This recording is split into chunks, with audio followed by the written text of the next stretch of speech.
Hello, this is Mark Tucker, and welcome to Developer Quick Start to Bluesky, App Protocol, and Jetstream. So Bluesky is a social network like many of the other social networks that we're aware of, but one of the advantages is that Bluesky is friendly to developers. There's lots of opportunities to extend Bluesky itself or use the underlying app protocol to build your own applications.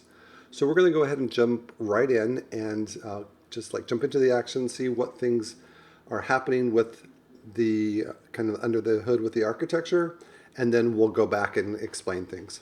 So if we go over to this GitHub repository that I created called Bluesky Developer Guide, then there's access to Developer Guide, and we'll show you some of the architecture, define terms, and make sure that you understand how to use it and some project ideas on what to do with Bluesky. But we're going to first look at this section here that talks about these different streams. So users have their own data repositories that live on different servers. As you're updating, creating posts or likes or reposts or other things in the system, this repository gets updated. As updates happen, those get sent to a relay, which then get published on a Firehose. So that's a stream of all the different events that are happening in the system, whether they're create, update, or delete events for each of the different items in these repos. And then those get published on a Firehose. Now, there's an alternative stream called the Jetstream, and we'll look at what the differences are of those two, but both of these are accessible via WebSockets. And so down here it tells you, what WebSocket connections that you can make. If you scroll down to the very bottom of this README document here, then it gives you the different links for that. So we're just going to open up this WebSocket client for Visual Studio Code. And here we have one of these Jetstream WebSocket endpoints. There's 4 main endpoints, and then there's different parameters that you can pass on it to filter the contents. But we're just going to create connect to it an existing stream that is going to pull any of the information that's coming off of the Jetstream. So if we connect, we can start seeing all these different events that are being listened to and collected and logged here. So we're going to go ahead and disconnect from that, and we'll just go through some of these really quickly. So here is a create event for a like. The user that created the like record and is stored in that user's repository is identified by this DID, which is a decentralized ID. And you notice that there's a collection called feed.like, and that's where all the likes are. And this particular record has this record key, and this is timestamp based. And then inside the record itself, you can see once again the type of that the record was a like, and that this is the URL in this new @ URL, that this is some other person's content here, and you'll see that it's a post and it's a specific post.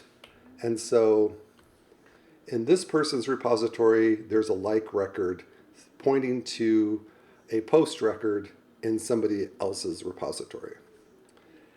If we go down here, here's another like, here's a like, here's a follow, and similarly, there's a record that says that this record is stored in this person's repo, but is saying that they are following this other person here by their DID.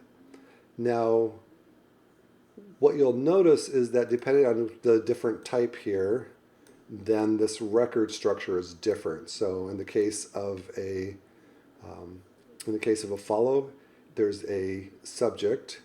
In the case of a like, there's a subject, but it's different. The URI in this case is to a post. The subject in this case is a DID for another user. Let's see if we can find a post. Like, follow, like. Well, we should find one here pretty soon. Like, here's a repost, and this is the URI of the thing that's being reposted. And here's the post. So once again, it's a create of a post.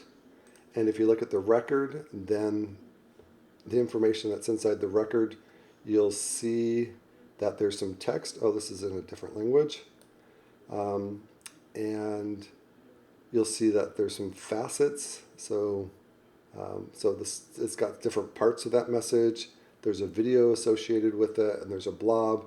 So this is actually a fairly complicated post as opposed to a very simple post that would just have text. We're going to scan down and see if we can find another post here.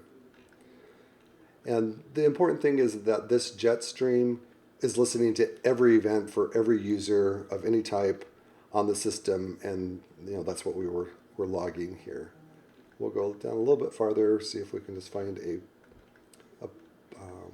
regular post here. Wow, lots of likes and follows going on during that time that we were listening to the stream. There's a post. All right, this is a very simple post. It's a bit cynical having to talk about blah, blah, blah. So that's the text of the post. So let's kind of dig back into what's going on behind the scenes. We're going to start off with going back to this profile that I have in Bluesky, and you'll notice that this is the handle of how I'm known in the system.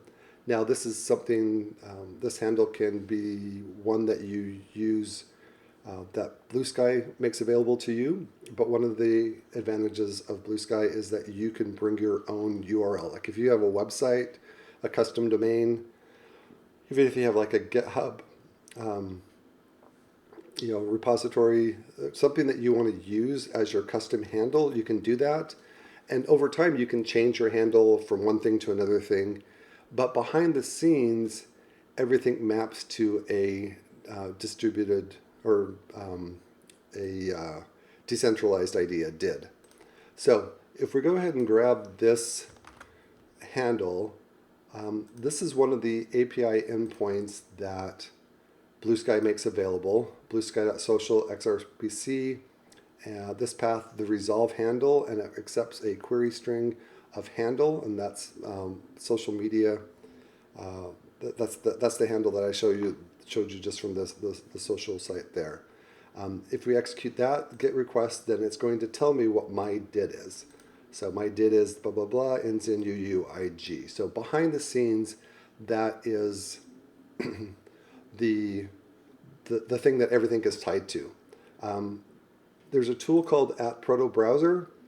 These are all links that you can find in the Git repository. I'm going to put my same handle into that and click go. What you'll notice is that it's telling me this, what my DID is here.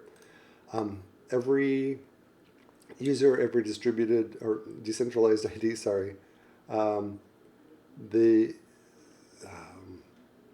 has a DID document, and you'll notice that here's the DID ID, and there's also an also known as, this is the handle. So like I say, behind the scenes, everything is using the DID. So you could change your handle and it would just change this DID document and map your DID to a different handle. Now what's also interesting is that you'll see these collections. These are all the different collections. So for example, here are some of the different posts I've made. And so this record ID is actually what's called a TID, and it's a timestamp ID. And so somehow this encoded inside of this key is timestamped, so things are listed in order by key or in order by when the records were created. You also notice that these collections have namespace IDs, and they're in reverse DNS format. So they start off with app.bluesky. So whenever I like somebody else's post, the like doesn't go with the post that was liked. The like actually stays in my record and then keeps track of that. So for example, we can go in here, we can take a look, and here's a post that I liked. And if I were to go back over to here, I don't know, we'll just pick this post here about the Bluesky repository. So if I go ahead and like that, then you'll notice if I come back to this browser, there is a new like. And if we look at that in detail, then the post that I'm liking is this, and I get a new record. So if I were to actually go to this, here's the record of the post that I created, and all the text, etc. of that. So here's the text.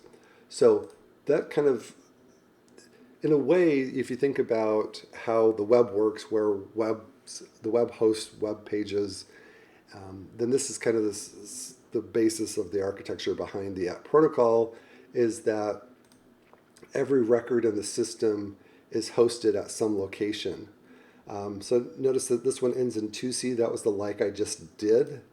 And if I decide to unlike it, then I can go back in here to this browser, and that 2C is gone. So when you can create a record, update it, or delete it. And so liking something creates a record, unliking something removes a record from your list. So that's kind of the what's behind the scenes there. Last thing you can find in your did document is this is the actual service of your personal data server. This is where your repo resides. So let's go ahead back here to this document, and we'll kind of go through some of these different things that we've just talked about. So we've talked about what a handle is, and a handle maps to a did, decentralized ID, and your repo maps to that same did. So if you know somebody's did, you know their repo, and their did document tells me which server, which PDS, which personal data server that I'm on, and other people can be on that same personal data server. They just have different repos with different dids. But if you go find somebody else's handle, you can look it up and you can figure out what server they're on. So as we're creating these records, each repo is made up of collections and records and blobs. So that blobs would be for things like images and videos. And this is talking about namespace IDs and timestamp IDs. But if you come back down here, this is an example of inside of a repo, there's a list of collections. So here's an example of posts and likes and reposts and blocks and follows, all the different types of things. And then there's a document for each of the different records that are of that type. And as we went over here and looked at this, like for example, this post record has a certain format, which is different than a like has a different record format. Now, record formats are based off the collection name. So app.bluesky.feed.post has a corresponding lexicon document. Now, if you've done JSON development or API development before, there's JSON schema or Open API. Lexicon is just a similar format for describing what records look like, and the records are keyed off of this namespace ID, in this case, app.bluesky feed.post. So here they're listed as post 1, post 2, post 3. That's just for example to show that on the Firehose that these different repos are posting different things. So as you're saving something to a repo or deleting something for a repo, that change is being broadcast to a relay, which is then being posted on this Firehose. And a secondary stream is made on Jetstream. So over here, when we listened to this WebSocket and started getting these different messages, that's just these different messages here. Now, in actuality, in the collection themselves, they're not labeled post 1, post 2, post 3. We saw that they have a timestamp ID. So that's how that works. Now, these different consumers can listen to either the Firehose or the Jetstream. And so in our case, we have some client app, in this case, some WebSocket app that's just connected to this JSON stream and is just grabbing things off the stream. Now, there are filters and things that we can do, but let's just talk about different project ideas this first one. So basically what we did right here was this very first one. Had some Firehose that was publishing these create, update, delete events for different things, post, like, etc. We had some sort of a processor or listener. In our case, all we're doing was listening. But you could have some service that was doing the same thing. I didn't have to authenticate. I just connected to this WebSocket that was available. And I could do something with these processed records, save them in a database, act on them, whatever. So this, just looking at what we've done so far very quickly, we can see that we're already, partway through an idea of how we might be able to grab records off of Bluesky and process them and do something with them. So let's go next to, let me do something here a little bit different. I just wanted to show you really quick, if we switch to the Firehose itself. So here's a connection to the Firehose.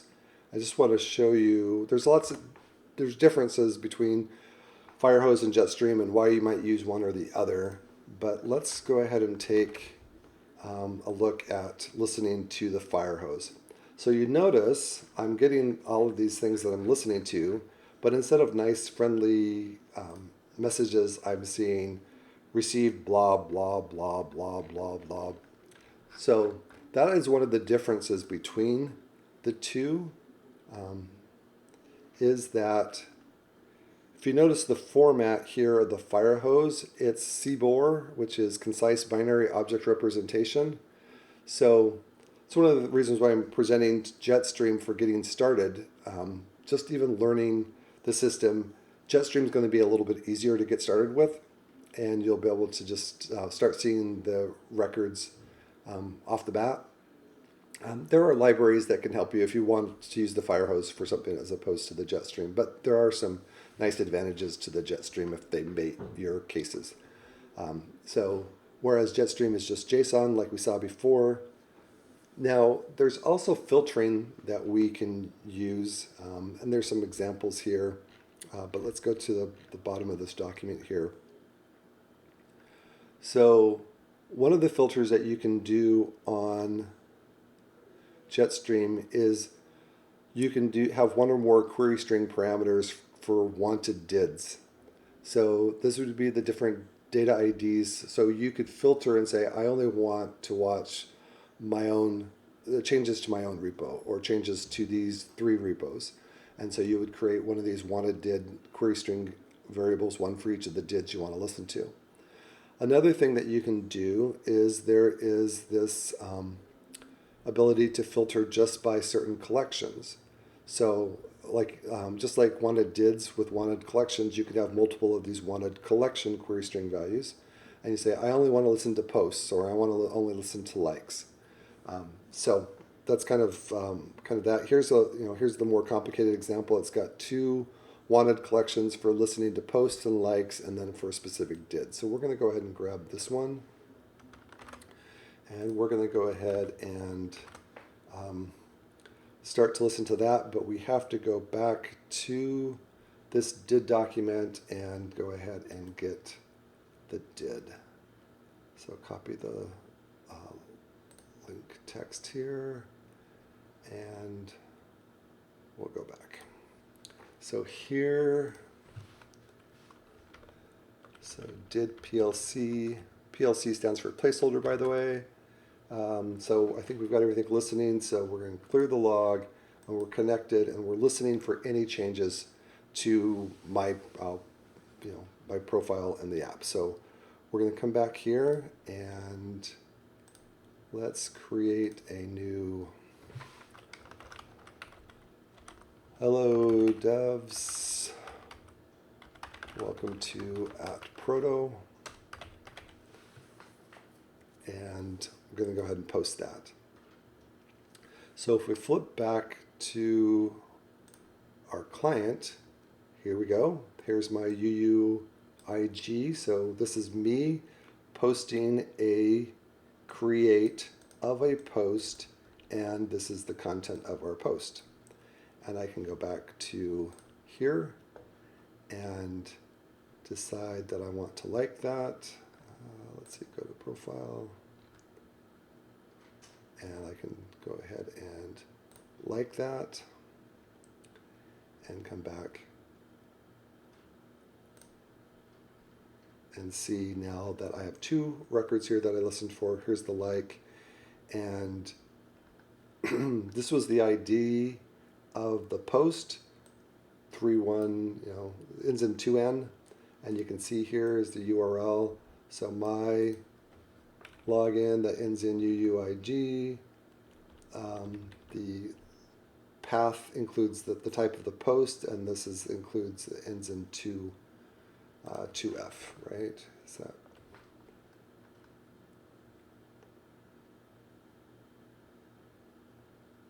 let me make sure. Here's the record. Oh, here's the record key. Yeah, 22F. All right. So that shows how you can listen to Jetstream and just listen for specific types, like in this case, like in post, and just for a specific user. So I could keep listening here, and it's not going to pull in anything else, only those things that are for that user. Let's see what else we want to talk about in this. So this talks about the difference between Firehose and Jetstream, their format, and some examples. This talks about the different how a repo looks, the collections and the records, and lots of different definition of terms. But I think we've gone through quite a bit of those. So let's really quickly review some of the different opportunities that you can use to extend Bluesky. So some sort of a data processor. Here's a bot that you can create that wakes up periodically and posts different posts. This could be like a daily fax or something like that. Pretty easy, low cost, because you can use something like serverless, so that the only time you're paying for processing of your bot running code would be on every time that it wakes up. So this could be daily. This is just creating a post to your repo, and then it just shows up in your system. So that does require a Bluesky account. So whatever the bot is would have its own Bluesky account, and so this code would just log in to that account, because in order to write to your repo, you need to have access. That requires some sort of authentication. That's also why you need an account. So here's a scheduled content bot. Here's an example of an interactive bot. So maybe your bot is listening for whenever somebody likes some post that's in this bot. So once again, this bot's going to have their own account. Then whenever somebody likes it, then you decide that you're going to follow back. So you're going to or repost or reply back or something like that. So you can listen to off the Firehose any of these messages. Your bot's going to always be running, so the cost is going to be higher than if it just did it on a schedule. Difficulty jumps to medium, because there is more things that you have to listen to on the Firehose and decide what's going to happen, and then you could create additional records in your repo for things like likes and reposts and follows. Another thing that Bluesky has is the ability for users to control how their feeds look. So that's their main list of posts, and you can create your own feed generator. And so one of the things that you can do on a feed generator, it's a separate service that's listening for some specific inputs or some different calls on their endpoints to return back a list of post URIs to show the feed. But in the background, before somebody starts asking for the feed, you could be listening for different events on the Firehose, and maybe it's most popular, or this feed is from a specific list of DIDs, and you can start collecting that information in a database, so that when the system then asks to get the feed, it can pull that information out of a database. Labelers are a little bit more complicated. They're used for moderation, but there's also ways that you can have badges for different posts and things. We won't get into labelers. You can create an alternative Bluesky application. So use all the infrastructure of Bluesky and just create an alternate application. It could be, a mobile app. It could be desktop. It could be web. Um, so that's something that you can do, or you can build your own completely custom application that uses the infrastructure of App Protocol and a lot of the other things that we haven't gone into. But yeah, those are all things that are possible that you can do with Bluesky development. So last thing I want to point you to is some documents. So there is a document that talks about Jetstream and kind of what advantages there are over using the Firehose, why it was created, some of the trade-offs, and why you might choose one over the other. So that's going to be important when you do your development. Also, Skyware has some great libraries that you can use for creating bots or for listening to the Jetstream or listening to the Firehose or creating labelers. So that's a good place to start as well. So once again, I'm Mark Tucker. Just hope that you're able to get into app protocol development, extending Bluesky, and taking advantage of all the different opportunities that there are for developing with Bluesky. So thank you very much.